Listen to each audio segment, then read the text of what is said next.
fellow Gambians, residents and friends of the Gambia. All praise is due to Allah, the Almighty, for sparing us the life through another calendar year. As we usher in 2025, we can all rejoice with gratitude for the successes registered in 2024. Since the advent of the COVID-19 pandemic, our economic and social and general welfare fared much better during these 12 months than before. Remarkably, this is so in spite of the ongoing global economic crisis and the battle against price hikes and shortages of essential commodities. Our policies and programs are certainly paying dividends, and looking into the future, there are huge prospects ahead. Regardless of the few horrible crimes recorded during the year, the Gambia remains peaceful, especially in comparison to many other countries. This stability has contributed to the state of the economy, which is growing steadily, as confirmed by International Monetary Fund assessment reports. Revenue collection is improving satisfactorily, thus facilitating the implementation of major development projects, some of which are fully funded by government. The tourist season in the country is booming again, and by end December 2024, 233,411 tourist arrivals have been expected. It is projected that 263,764 tourists will visit the country during the 2024-2025 tourist season. Progress made in infrastructure development is formidable. Our road network is developing at a rapid pace, and it is redefining travel, business, and social life in communities across all regions of the country. Our institutional reforms are progressing very well, with various commissions in full operation. The Gambia's international ratings continue to rise by the year. Our profile has changed remarkably, and our credibility has grown worldwide. As evidence of this, currently, the Gambia holds key positions at both the African Union and the United Nations UN. In addition, according to the 2024 Global Expression Report of Article 19, the Gambia is ranked third as Africa's leading defenders of freedom of expression. At the successful hosting of the May 2024 OIC Summit, I had the honor of being elected as chair of the second biggest world organization for a 3-year term. In this capacity, I lament the conflict in the Middle East and other parts of the Muslim world. In the same vein, we must denounce all conflicts, no matter where they exist, and advocate restraint and peaceful coexistence in all conflict zones.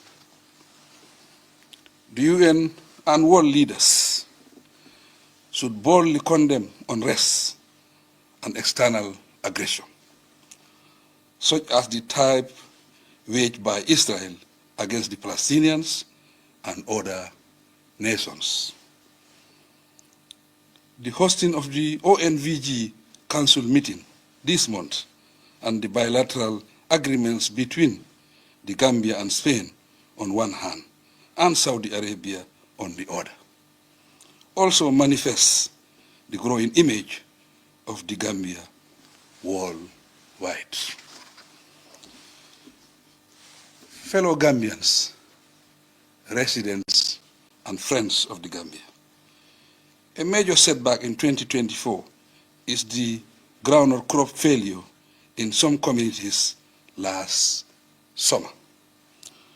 While my government is providing support for the victims, I ask for everyone's assistance where feasible. Fortunately, sorghum and rice production has not been badly affected. In fact, it is hoped that very soon we will be able to produce sufficient rice for home consumption. It is obvious, nonetheless, that our farmers must diversify their farming approaches, schedules, and produce if we are to attain our agricultural production targets. Despite the global economic crisis, we have successfully maintained the tariff for groundnuts. This is to make sure that the purchasing power of the farmers is not eroded in any way. Fellow Gambians, residents, and friends of the Gambia, 2025 is the year leading to the 2026 presidential election. There is an obvious need for restraint, respect for the rule of law, and avoiding divisive politics and unrest. It is unfortunate that politics has become a divisive tool across Africa, leading to divisions along ethnicity and party affiliation. This must not be encouraged in the Gambia. Our common identity as Gambians, social values, religious beliefs, and cultural heritage are socially supportive enough to unify us. We must be aware that the only threat to our unity, development, and progress is politics. It must not divide us. Let us define politics from a positive perspective as a means of bonding and working together for the welfare of the nation. The challenges before us are numerous. We have the economy to grow, infrastructure to construct, and a youthful human resource base to develop. The need is equally urgent for us to improve our education and healthcare systems, protect the environment, increase the use of technology, and among other tasks, scale up energy generation and food production for self-sufficiency. These challenges are too many for us to allow politics or other minor issues to derail us, delay our progress, and deter us from maintaining the peace and stability upon which our future depends.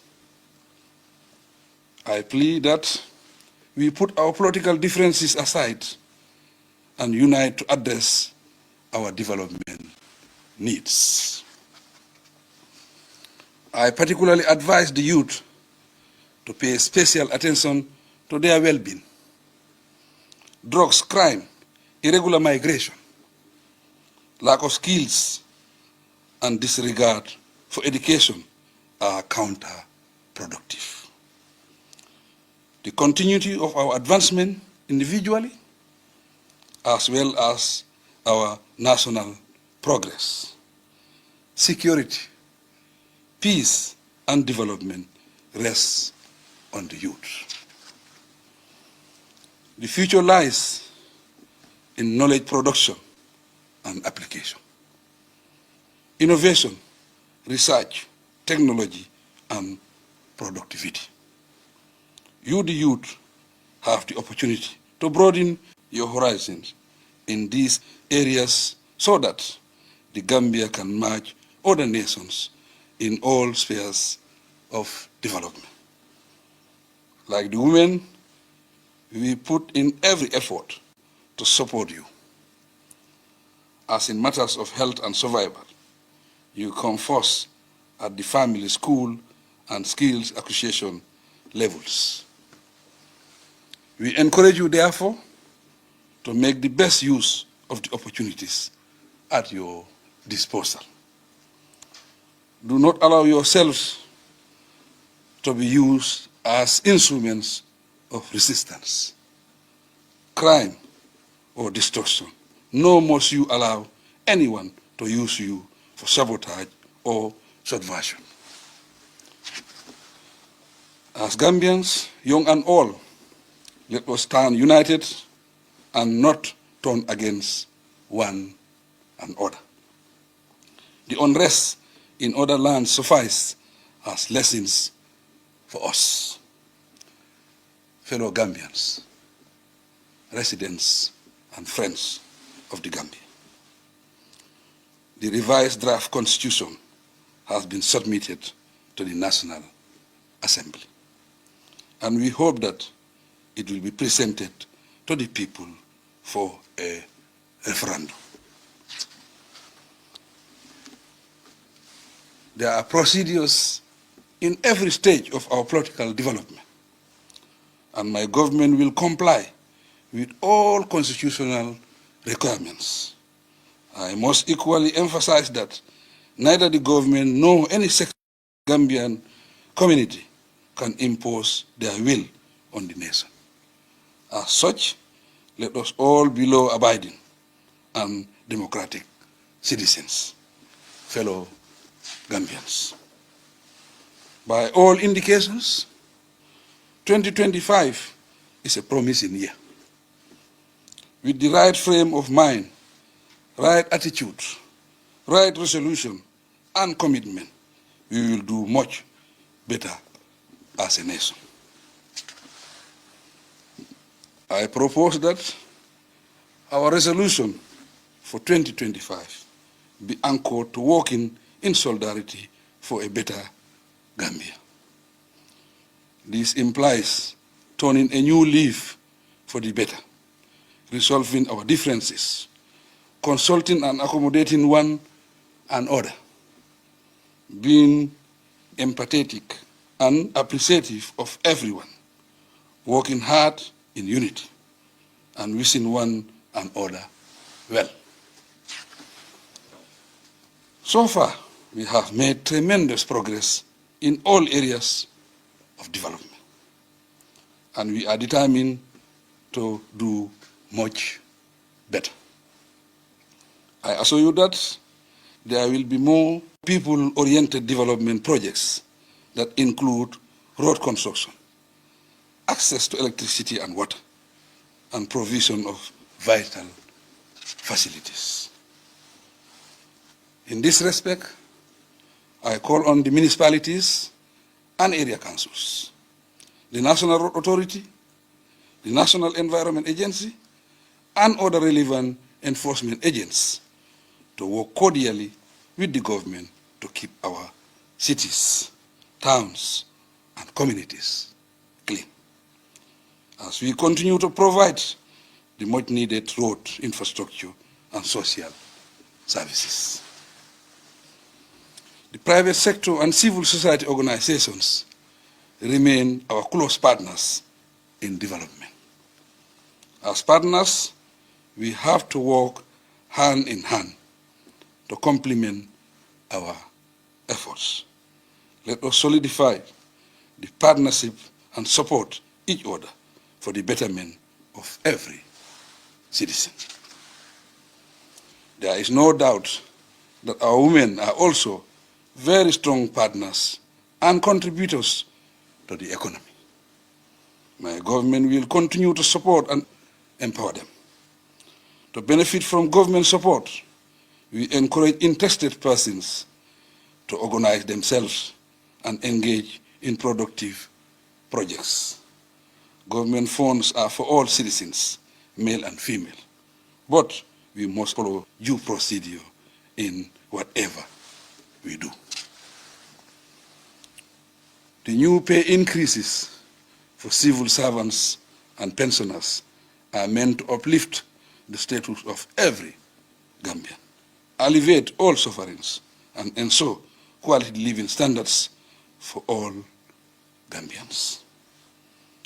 Through such incentives, we expect our public servants to be amply motivated to work efficiently and increase their productivity levels. Fellow Gambians, residents and friends of the Gambia, I thank you for your cooperation and support over the years. And this includes the international community and our religious and community leaders. Without you and the Gambian people, both in the country and diaspora, we would not be so successful. At this point, I must pay special tribute to all public servants and to the economic contingent and our security services for their excellent service to the nation. This year, the Gambia Police Force has made us especially proud by winning the 2023-2024 Best National Police Service in West Africa at the 18th Security Watch Africa Awards held in Qatar this month. I congratulate them and encourage them to keep up the momentum. For all these successes of the year, I thank you all. As we celebrate the new year, however, I request that we remember to pray for the sick and the departed souls.